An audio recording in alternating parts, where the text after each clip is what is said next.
वज़ीर आला बलूचिस्तान में सरफराज बुगटी ने असातिज़ा के सफ़र मुअल्लिम के उन्वान से मुनक्किद तकरीब से खिताब किया। अपने खिताब में वज़ीर आला बलूचिस्तान का कहना था कि बच्चों को माशरती तफरीक के कतई नज़र तालीम के यकसा मौक़े फराहम करना ज़रूरी है। झूठ पर मबनी बयानी के जरिए रियासत और नौजवानों में खलिज पैदा की गई है। सोशल मीडिया ने माशरे में झूठ और सच की तमीज़ ख़त्म कर दी है। तरक्की याफ्ता माशरों ने समाजी और तालीमी इस्लाहात के बाद सोशल मीडिया को मुतारुफ कराया। पाकिस्तान में किसी भी समाजी इक़दार की इस्लाह के बगैर सोशल मीडिया को रसाई दी गई। मीर सरफराज बुगटी का मजीद कहना था कि टीचिंग लाजमी सर्विस का हिस्सा है, असातिज़ा हड़ताल का हिस्सा नहीं बन सकते हैं। बलूचिस्तान में 99% मसाइल गवर्नेंस की वजह से हैं। महदूद वसाइल बदअमनी की नज़र हो जाते हैं। आवाम तक तरक्की के समरात पहुँचने के लिए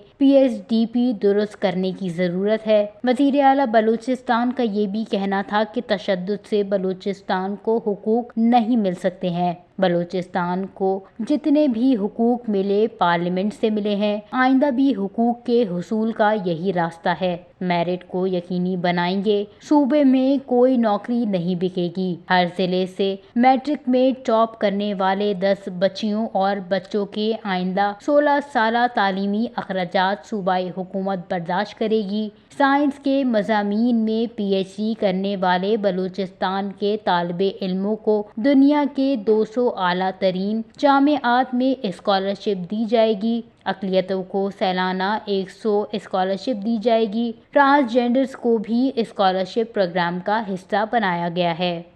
वश न्यूज़, कोयटा, बलूचिस्तान।